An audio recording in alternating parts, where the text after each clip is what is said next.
Welcome to the pharmaceutics classroom. So today we'll discuss about the dosage form in the pharmaceutics. So dosage form, before starting the dosage form definition और other things, पहले तो हम ये जानेंगे disease, जैसे आपको कोई सी बीमारी हुई, ओके, तो because we are discussing the pharmacy, so pharmacy में हम will deal with the dosages forms, drugs, okay.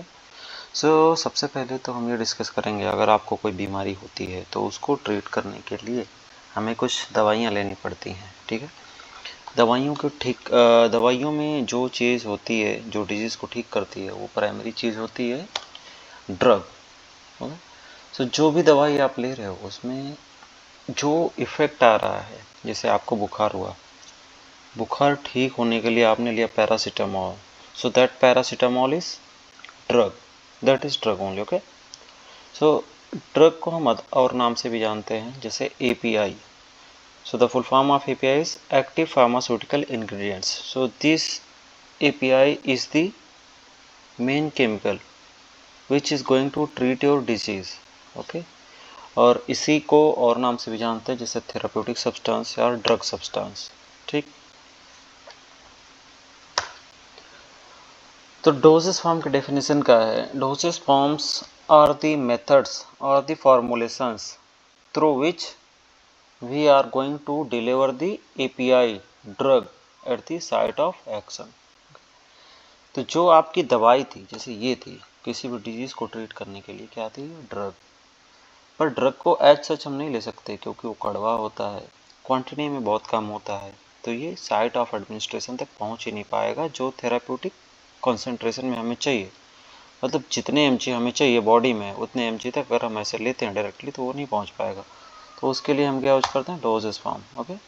तो डोजेस फॉर्म एक मेथड है, एक फॉर्मुलेशन है जिसके थ्रू हम ड्रग को साइट ऑफ एडमिनिस्ट्रेशन तक पहुंचाते हैं, ठीक है। अगला, what is the benefit of these dosages form? तो they ensure stability, efficacy, safety and patient acceptability, okay.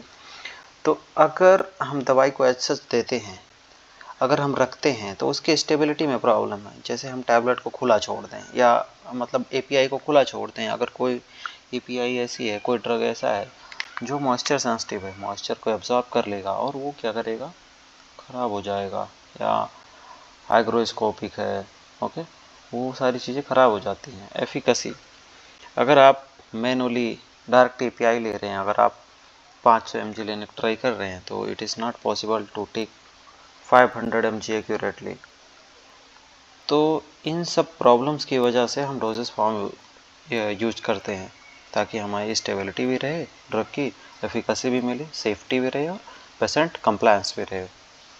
So dosages form के एग्जांपल क्या क्या हो सकते हैं? जैसे tablets, capsules, injections, ointment, syrups, suspensions, और भी क्रीम्स, लोशंस, ये सारे क्या हैं? Dosages form.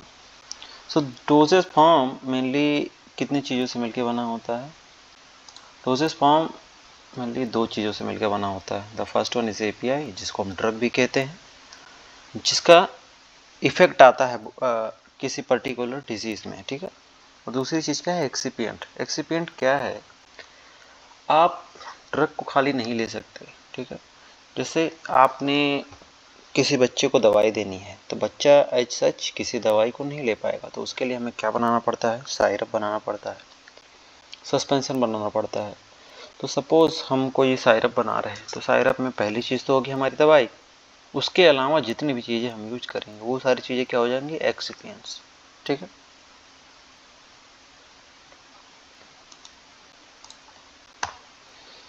So the excipients, here you can see the definition of excipients. So excipients are the inactive ingredients used in a dosage form along with the drug, ठीक है। तो drug के अलावा बाकी जो चीज़ें यूज होती हैं फॉर्मुलेशन को बनाने में, suppose if you are preparing tablet, so tablet में जो, suppose you are preparing your paracetamol tablet, तो उस पैरासीटामोल टैबलेट में पैरासीटामोल के अलावा दैट API 500 mg पैरासीटामोल के अलावा जो भी सारी चीज़ें लग रही हैं वो सारी क्या है, एक्सिपियंट्स। ओके, सो एक्सिपियंट का कोई इफेक्ट नहीं होता किसी डिजीज़ को ट्रीट करने में।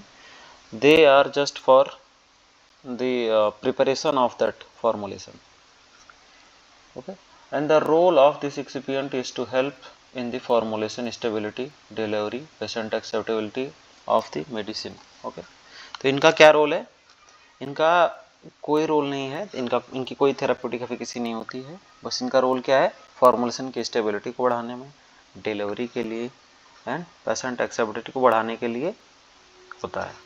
ठीक है, अब जैसे इसमें हमने यहाँ पे डिफरेंट एग्जांपल्स मेंशन कर रखे हैं, डिफरेंट एग्जांपल्स ऑफ द एक्सिपियंट्स। तो ये जो सारे एक्सिपियंट्स है ये टैबलेट के एक्सिपियंट्स है। लाइक बाइंडर क्या है, सबसे पहले तो फिलर आप जानो।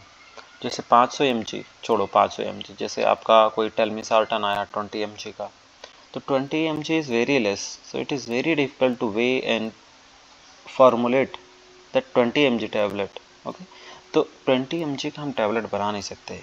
या तो आपका 500 mg पैरासीटामोल हो, उसका भी डिफ़िकल्ट है टैबलेट बनाने के लिए। तो उसके लिए हम क्या करते हैं, उसमें कुछ चीज़ें मिलाते हैं, फिलर्स और डाइलुएंट उसमें कुछ मिलाते हैं, ताकि उसका क्या है, बल्क हो सके, वो चीज़ क्वांटिटी में ज़्यादा हो सके।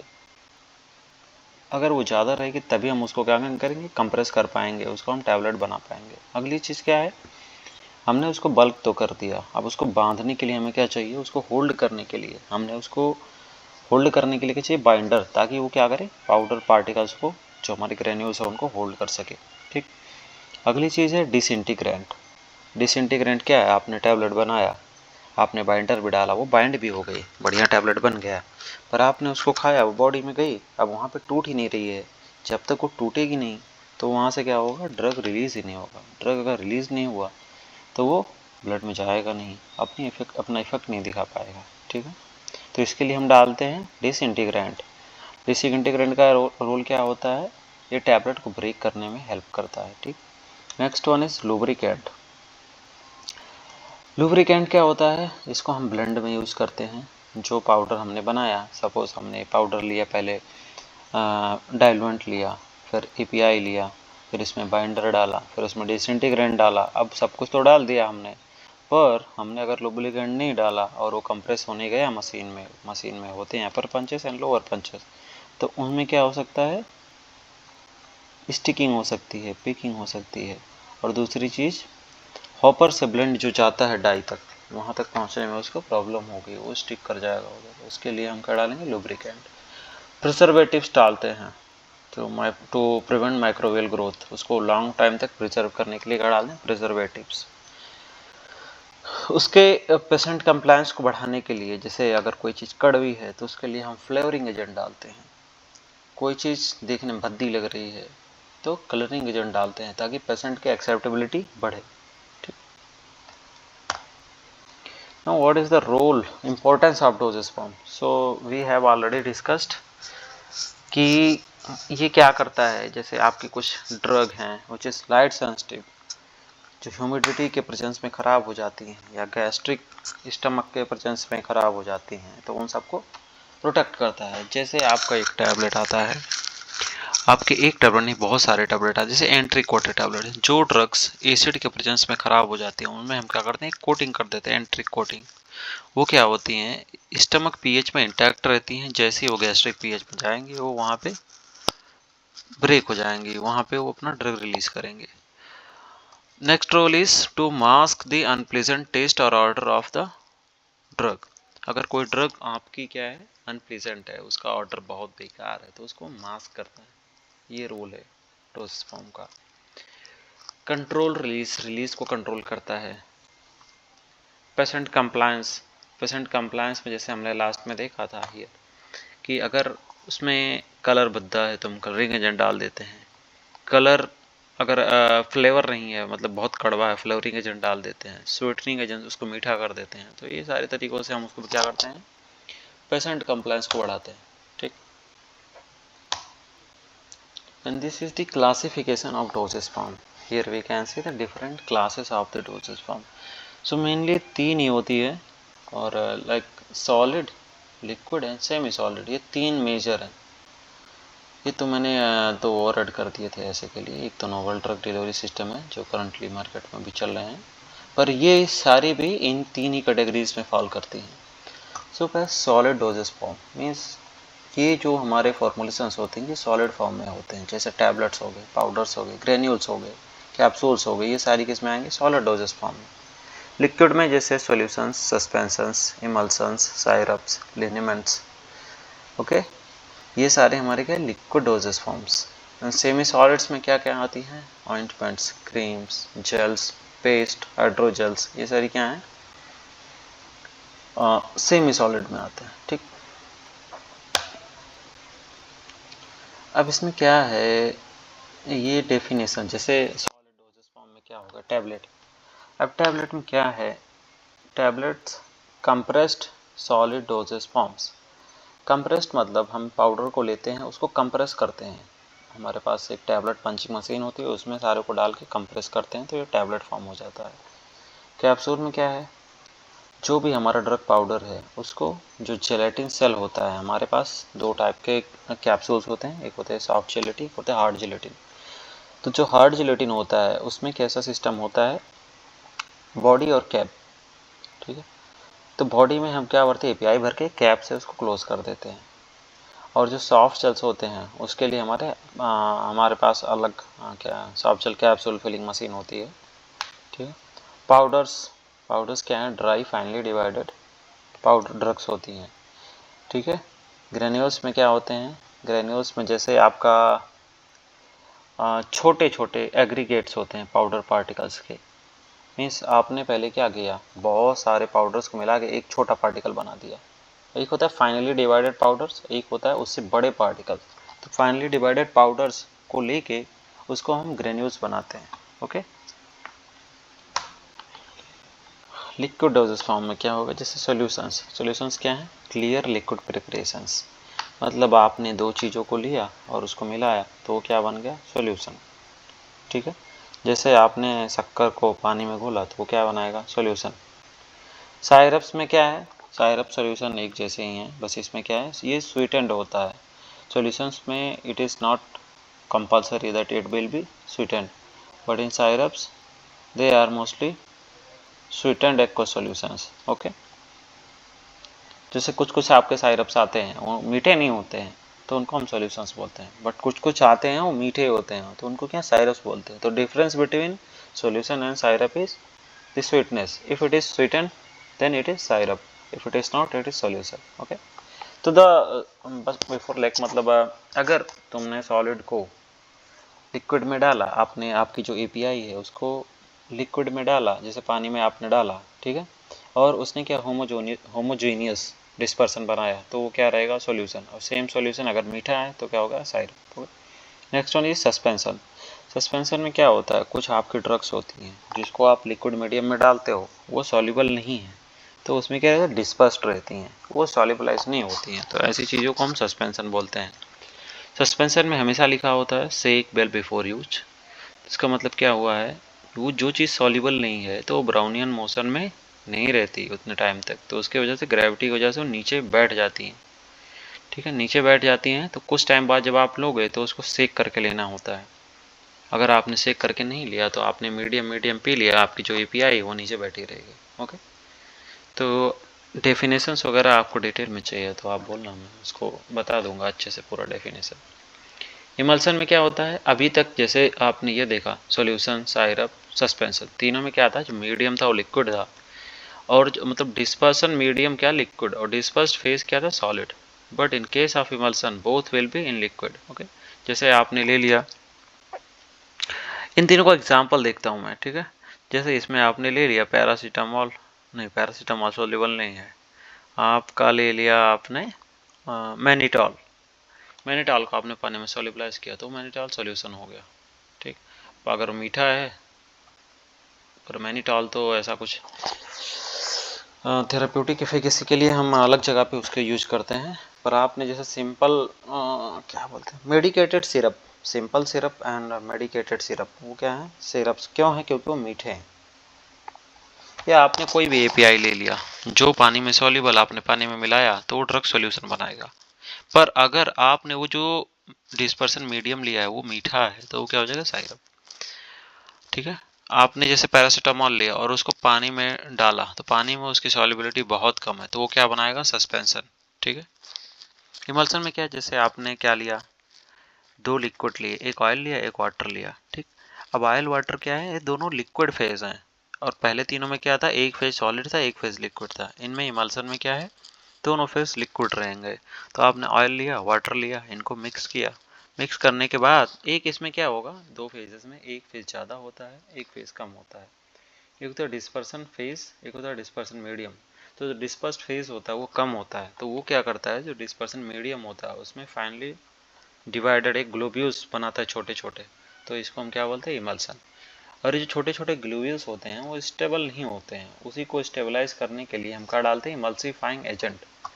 तो अगर आपको कभी पता करना हो ये कैसे होता है तो आप थोड़ा सा ऑयल लेके उसको थोड़ा से ज़्यादा पानी में आप उसको डालें और उसको सेक करें। सेक करने के बाद आप देखेंगे टर्बिड आपको मिक्सचर मिलेगा। टर्बिड मिक्सचर में क्या होता है, जब आप सेक करते हैं तो उस टर्बुलेंस की वजह से जो ऑयल के पार्टिकल्स होते हैं वो छोटे छोटे ग्लोब्यूल्स में डिवाइडेड हो जाते हैं और यूनिफॉर्मली डिस्ट्रीब्यूट हो जाते हैं उस वाटर मीडियम में।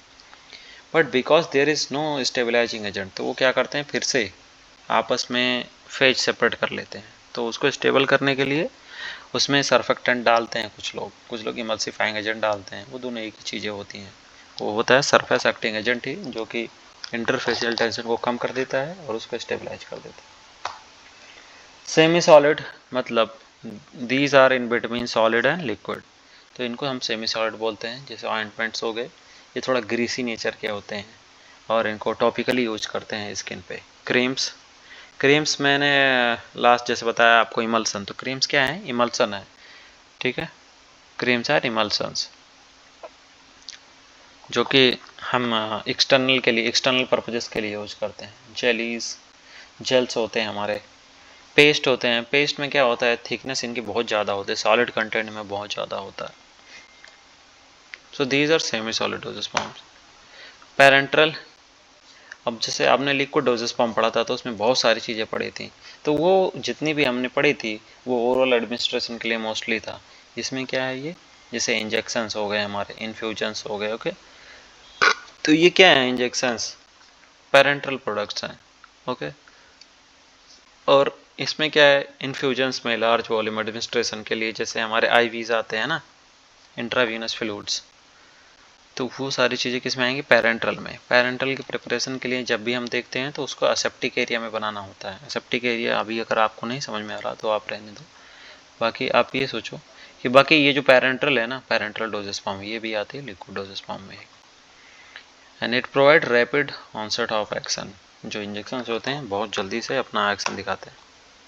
Novel like this transdermal patches, ये क्या करता है, ये तो मतलब होता है टॉपिकल फॉर्मुलेशन जैसा, आप इसको स्किन पे लगाते हो बस, इसमें बट इसमें से ड्रग रिलीज होकर कहाँ चला जाता है, ब्लड में। Next one is nano particles. Nano particle भी एक टाइप का नोवेल ड्रग डिलीवरी है। इसमें क्या होता है, बायो अवेलेबिलिटी किसी ड्रग की बढ़ जाती है और टारगेटिंग अच्छी हो जाती है। इम्प्लांट्स आ गए हमारे, ओके, जो कि लॉन्ग टर्म कंट्रोल यूज के लिए होते हैं। लिपोसोम, ये भी एक टाइप का फॉर्मुलेशन है। So this is the conclusion. So here we can conclude like dosage forms play a vital role in effective drug delivery. मतलब आपका डोजेस फॉर्म ये डिसाइड करेगा कि कितनी अच्छी से आपका ड्रग आपके डिजीज़ को ट्रीट कर पाएगा। सपोज़ आपको कुछ डिजीज़ हुई है, आपको ड्रग चाहिए कहाँ, ब्रेन में, तो वो डोजेस फॉर्म ही डिसाइड करेगा कि कितना ड्रग वहाँ पे जाएगा। ओके, या आपको कहीं पैरों में चोट लगी है, सपोज आपको पैरों में चोट लगी है, आपको घाव हुआ है, आपको कोई वुंड हो गया है, घाव हो गया है, तो उस पर आप कोई ड्रग लेते हैं, टैबलेट लेते हैं। ड्रग तो काम करेगा, पर अगर इन्फेक्शन सुपरफिशियली है तो वहाँ पे क्या लगाओगे आप, टॉपिकल फॉर्मुलेशन, जैसे आप कोई क्रीम लगा लोगे। ठीक है, आया समझ में, तो वो जल्दी काम करेगा, इन्फेक्शन को प्रिवेंट करेगा। ठीक, तो डोजेस फॉर्म डिसाइड करेगा कि आपकी ड्रग डिलीवरी की इफेक्टिवनेस कितनी है। ओके, तो और ड्रग डिलीवरी डोजेस फॉर्म क्या करते हैं, ये पेशेंट कंप्लायंस को इम्प्रूव करते हैं, सेफ्टी को बढ़ाते हैं ड्रग की, एंड एफिकेसी को भी बढ़ाते हैं। So selection of that dosage form depends on the property, disease and patient need. अब पेशेंट को कहाँ पे ज़रूरत है ड्रग की, टॉपिकली है या कहीं सिस्टमिकली ब्रेन में है, कौन से डिजीज़ में है, तो ये सारी चीज़ें और ड्रग की क्या प्रॉपर्टी, ये सारी चीज़ें मिलके डोजेस फॉर्म को डिसाइड करते हैं। ठीक है, तो आज के लिए इतना ही। अगर if you want this means videos in the English, then let me know. Thank you very much for today.